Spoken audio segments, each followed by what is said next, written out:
Ayo, and what is up, everybody? Welcome back to the Sledgehammer Wrestling Show. I am your host, Nick Nightmare. You are watching Sledgehammer TV. Thank you so much for tuning in. Once again, don't forget to like, share, and subscribe while you are here. And don't forget to check us out on iTunes, Stitcher Radio, Podbean. We are everywhere. Anywhere your ears can listen or your eyes can see, that's where we are going to be, coming to you with the breaking news of the week. And unfortunately, as you saw at the top of the show, good old JR has lost his wife of over 30 years. Jan Ross has passed away after being struck while driving home from the gym Monday evening on her Vespa, which is a motor scooter for those of you that don't know. She was not wearing a helmet, unfortunately, and suffered some very, very severe brain damage and was unable to come out of it. And man, poor JR. I cannot imagine what he is going through. My family has suffered. I mean, everybody has lost somebody. Everybody knows what it's like to lose. My family personally has lost quite a few people in a short amount of time, and it's been very traumatic for us, and it was hard for most of us to pull ourselves out of it. One of the ways I pulled myself out of it was starting this channel, and I have JD to thank for that, and I've been on record saying that before. And man, I couldn't imagine losing my wife, like, over everybody else in the world. The one person that you picked to be with you for your whole life, the one person that supports you, stands behind you in every single way. And we all know JR's history. If you're watching this channel and you're not familiar with Jim Ross, then stop watching my channel, because you obviously know nothing about wrestling. And, you know, his physical problems are well documented. His bouts with Bell's palsy, you know, all of his turmoil with the company, the WWE, and everything that he has gone through personally, you know, health-wise, everything. This is the lady that was behind the great man that was Jim Ross, that is Jim Ross. And she unfortunately has passed away at the young age of 55.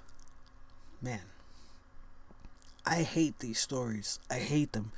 Just reading his outreaching to his fan base, informing us of what was going on with his wife, it was very emotional for many fans. I don't find myself to be special or consider myself to be unique in this situation. As I was reading his tweets and as I found out the news, it's just something that sucks the wind right out of you. And it was the last piece of news that I happened to see before we were starting to fire up the show and get everything ready.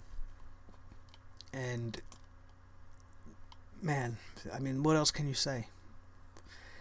The best thing we could do is probably what JR would want us to do, and that's get on with the show, you know. And our thoughts and prayers and my heart is with Jim Ross throughout this whole thing. And I'm just one of millions and millions of supporters that he has, and hopefully our well wishes and our prayers are able to sustain him through what is going to prove to be a very, very tough time. And we love you, JR. So let's get to the wrestling before we get too bogged down in grief, because as you can see, just talking about it, it just takes the wind right out of you. So let's get to some of the more positive news of the week, and that is that the Hardys, one of our favorite topics here on Sledgehammer TV, are officially being offered their deal from the WWE. Pro Wrestling Sheet and Ryan Satin report that all signs point to an inevitable return for the Hardys to the WWE, most likely, as we've been speculating, right after or at WrestleMania. The controversy and the story still comes with Impact Wrestling and the battle for who owns the Broken Universe gimmick. And it's It's plainly obvious to see. Any idiot can look at the situation from the outside and know that this is all Matt Hardy's property. Just because it was released to the world underneath the banner of Impact Wrestling does not mean they own it. They did not claim any trademarks. They did not sign any agreements. Everything was funded by the Hardys personally. All the Tag Team Apocalypto and the Final Deletion, everything we've seen all came out of the pocket of Matt and Jeff Hardy. The characters were born and nurtured and created by Matt Hardy and Jeff Hardy and Rebby and Senior Benjamin. All of these things that are being disputed by Impact Wrestling, and they actually have no claim to it. But the legal battle is ensuing, and it is at the very least going to put a halt to the Hardys debuting underneath the broken gimmick. At least that's what many are speculating. Vince McMahon is not going to want a legal battle with Impact Wrestling just over portraying a character that was on their TV show, even though they most likely are going to win, and all signs say that Matt Hardy will and eventually will have complete and total control of the character and the gimmick. It is his, and it remains to be seen how that story is going to play out. My idea with this looming legal battle ensuing for how to book the Hardys would be almost definitely have them come back as Team Extreme. Have them come back, have the big hurrah comeback. And then once you know you're free, or even before you know that, have signs of Matt Hardy just not being right. And then as soon as you're free to use the broken gimmick, or you find another way to portray it using different words but similar characters, which is something that wrestling does, and Matt Hardy owns the gimmick, so he can very easily change it. He could use the word broken. They don't own the word broken, but he can come out very easily and say that I'm no longer broken, I'm this. You know, he's a creative genius right now. He can come up with anything, market it, brand it, people are going to eat it up. Matt Hardy's been on fire. This has been their year. And the culmination of it is going to happen as they come home to the WWE. If they do this, it's only going to make the broken universe even better, because they're going to return to the WWE as their former characters, and eventually you show Matt slowly breaking. Every once in a while you see him just, I can't do this, Jeff. I can't do this. I can't keep pretending. And Jeff Hardy reins him back in. Come on, we got to do this. We're under contract, whatever. And then finally, you know that you can go with it and that you're free to run with the gimmick. You re-break Matt Hardy and launch it under the WWE umbrella as if it's starting from scratch. Using all new words, but you have to get the delete. Everybody's going to use it anyway. The crowd will use delete. That's how you book the Hardys coming back to the WWE. Have him come back the way old casuals remember him. People that don't watch Impact and TNA wrestling or pay no mind to it at all are going to have no idea why Matt Hardy's gone crazy. So by having them come in as Team Extreme, it lets them allow for that big pop. I mean, the fans, the smart fans, us on YouTube, all of us that live, eat, breathe, sleep pro wrestling, we know what it is. We know about the broken thing and we love it. But there's a whole WWE universe of fans that have no idea what's going on over there in TNA, never heard of Matt Hardy's new persona, and only remember TLC and Team Extreme and the Lita thing and Matt and Edge and all that shit. So to reintroduce it this way and have him break in the WWE, very similar to what he did in TNA, that's money. That's absolute money in the bank. No doubt about it. So in the meantime, they're in ROH. Their deal with Ring of Honor is a short-term one. Jeff Hardy has come out on record and have stated it's not going to be for long, but I truly think that it really didn't matter, because what the biggest story of the week has been so far is the coming to light that since January of 2017, Vince McMahon and the WWE have been in open talks to buy Ring of Honor. This is blowing people's minds in so many different ways. Ring of Honor is a fantastic alternative to the mainstream. It's also been proven as a feeding ground for the WWE. Many current and future talents that are going to be dominant forces on the WWE roster have planted their seeds in ROH or have at least come through Ring of Honor at some way, shape, or form. CM Punk, Daniel Bryan, AJ Styles, Samoa Joe, everybody's gotten their feet wet. Bobby Roode, anybody. They've all been there at least once. And the WWE has had a very, very open and positive business relationship with Ring of Honor, very often allowing their talent to go to Ring of Honor to hype a show. You know, we're not above helping the smaller promotion out. And everybody's looking at this from an angle of doom, and that Triple H has an agenda and Vince has an agenda, and they're just going to wipe out all of independent wrestling. And that may in fact be the case, but I don't want to look at it that way. I want to look at it from a different perspective, and I want to believe that they're going to do what's best for business, and that my hope for the whole situation is that Vincent Kennedy McMahon, in all his glory, will take Ring of Honor as is and just fund them and keep his grubby little fingers off the product. Keep Kevin Dunn's massive fucking beaver teeth away from the product. Keep Triple H and his nose and his sledgehammer away from Ring of Honor, and just let them be. Just give them the money they need to do what they need to do, because maybe financially they just can't do it anymore.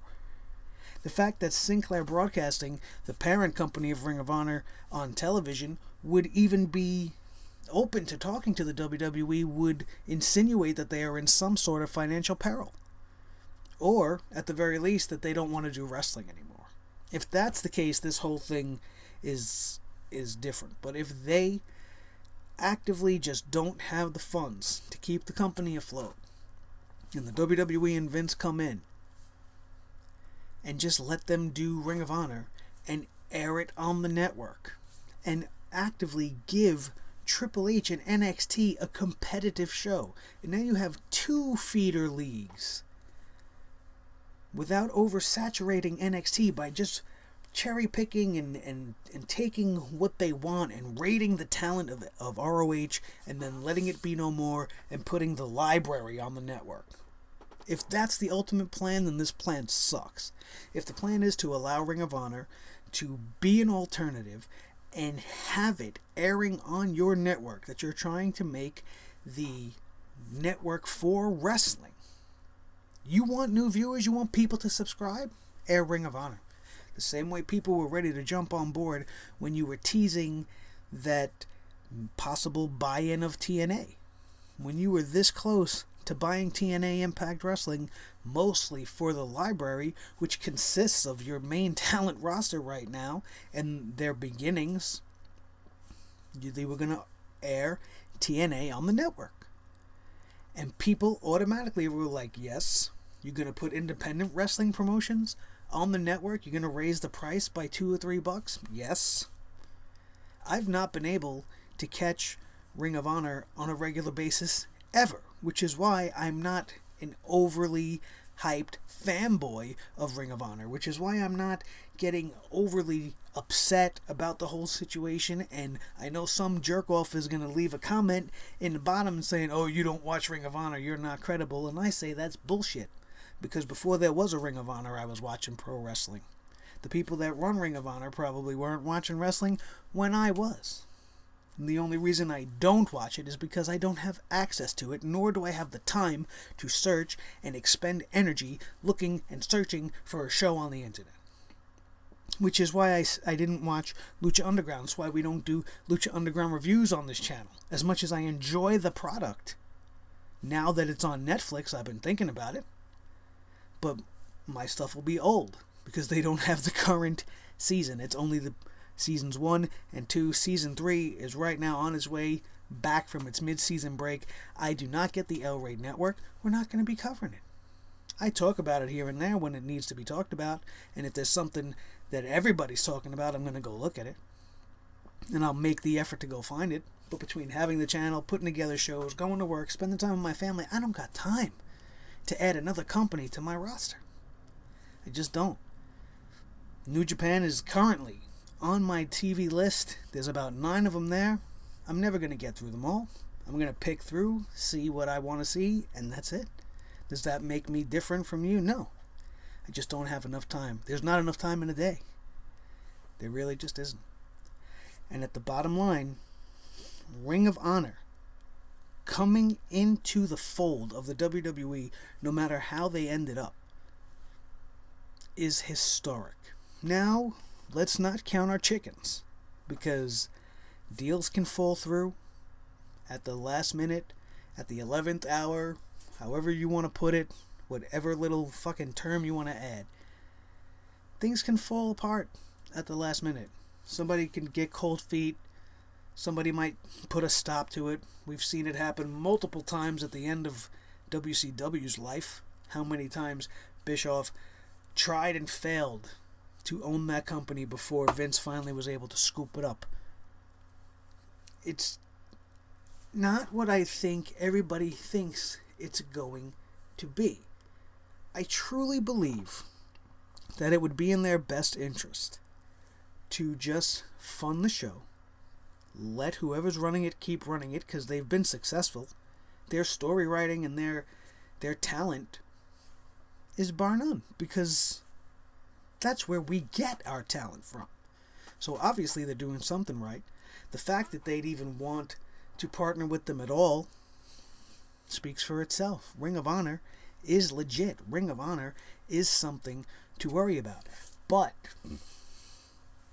if the end result is truly, as many of my compatriots here on YouTube are afraid is going to be, and they just dissolve Ring of Honor and take the guys like Adam Cole and all these talents that they've been scouting already. You know, they already have Nigel McGuinness, and he's doing the NXT commentary over there. They no longer have Kevin Kelly at Ring of Honor. People are leaving all over the place. The writing is on the wall. You have the Hardys sign this short-term deal. You have Bully Ray coming over. He just signed with Ring of Honor. What does this mean for him? If they just scoop up the company and dissolve it, do we get Bully Ray on WWE TV? Or would it be more effective to leave Bully Ray on Ring of Honor and air Ring of Honor on the network to get the independent fan to pay $9.99 or $12.99 or whatever it is to watch the shows they want to watch? They still have to pay the WWE to watch Ring of Honor. That is a genius business plan.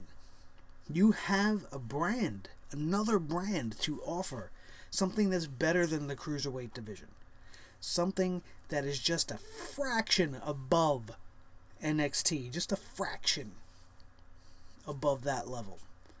Something to light a fire under the ass of an already on fire Triple H. Can you imagine if he had a competitor?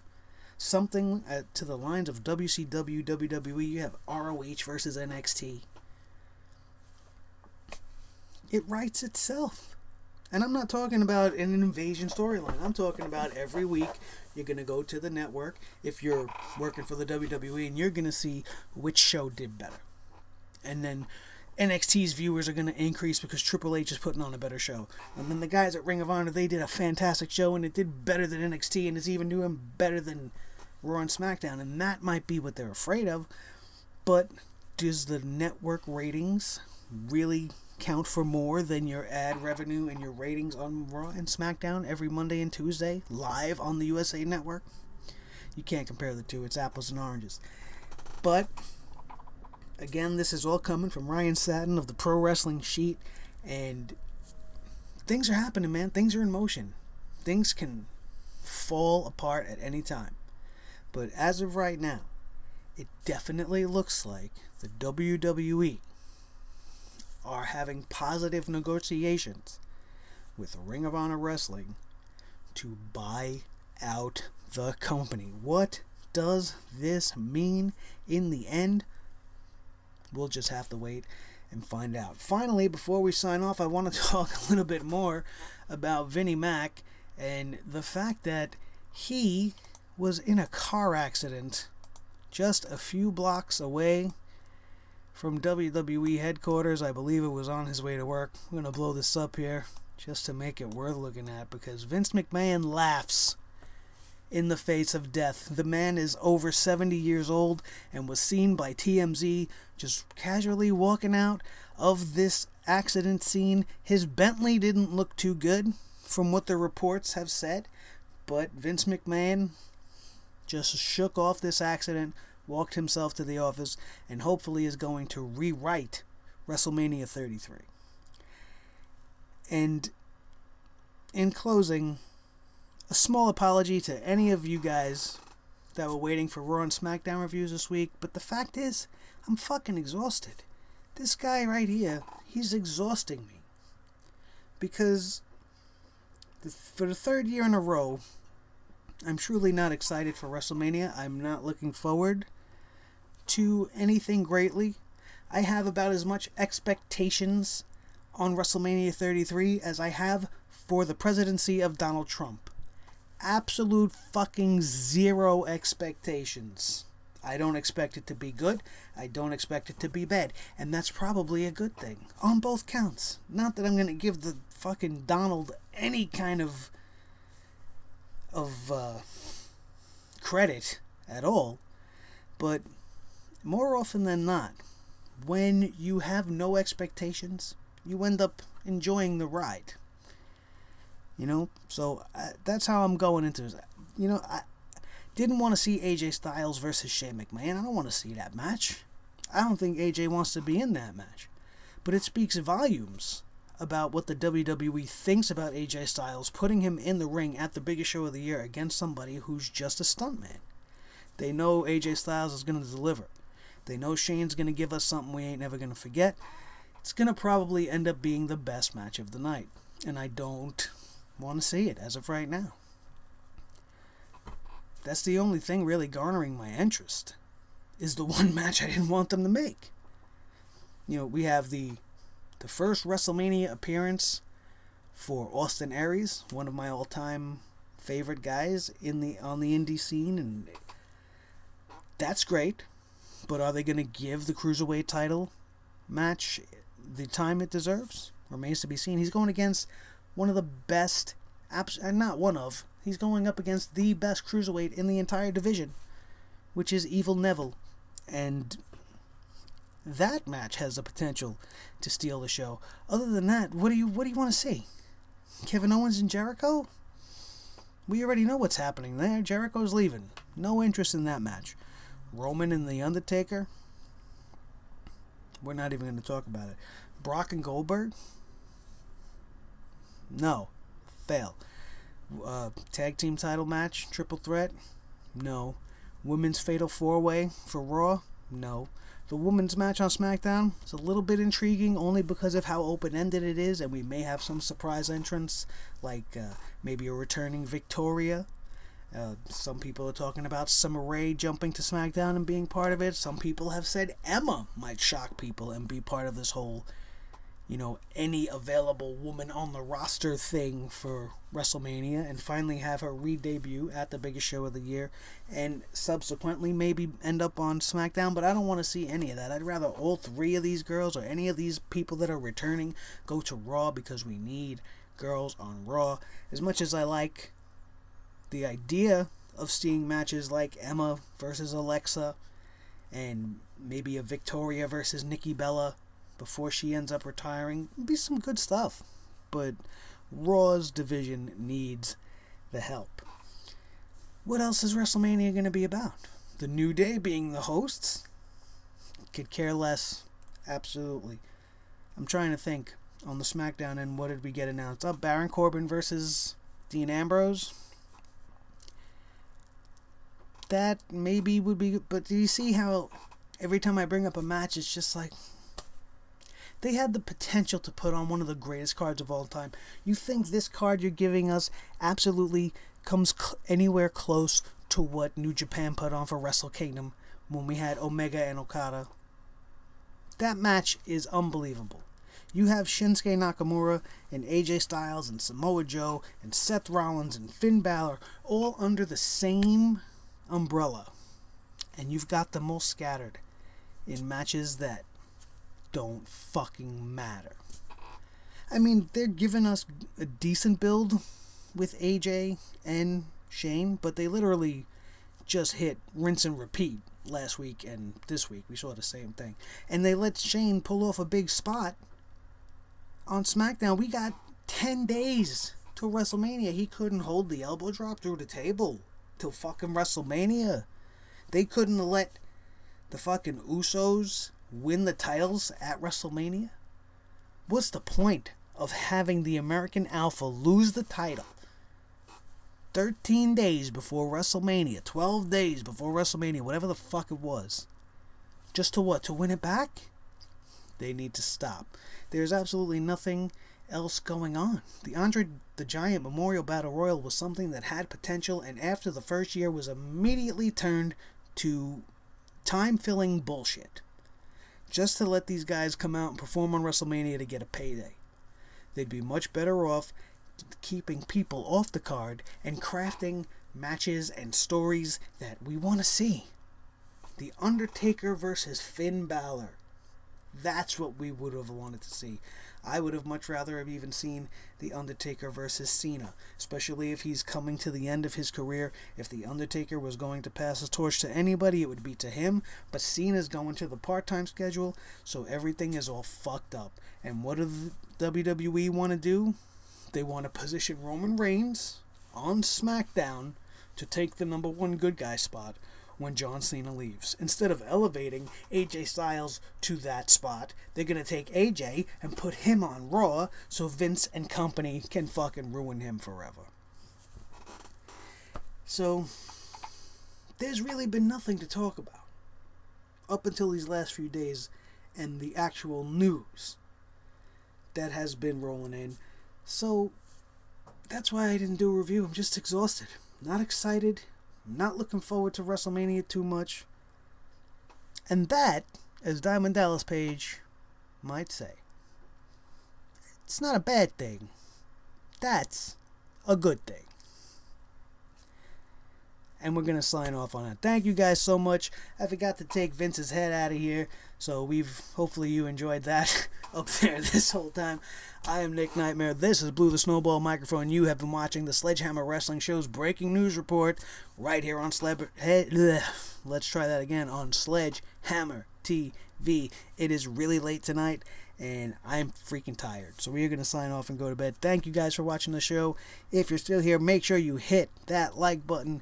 Don't forget to subscribe. Check us out on all our other platforms. The exclusive audio podcast ready for download right now, absolutely free. Don't forget to check us out. Like, follow, share, subscribe. Do all the things that you would like to do for a good old YouTube channel like us. Have a good night, everybody, and we'll see you later on this week for more breaking news in the world of sports, entertainment, and sports entertainment, which we like to call pro wrestling. Have a good one, and good night.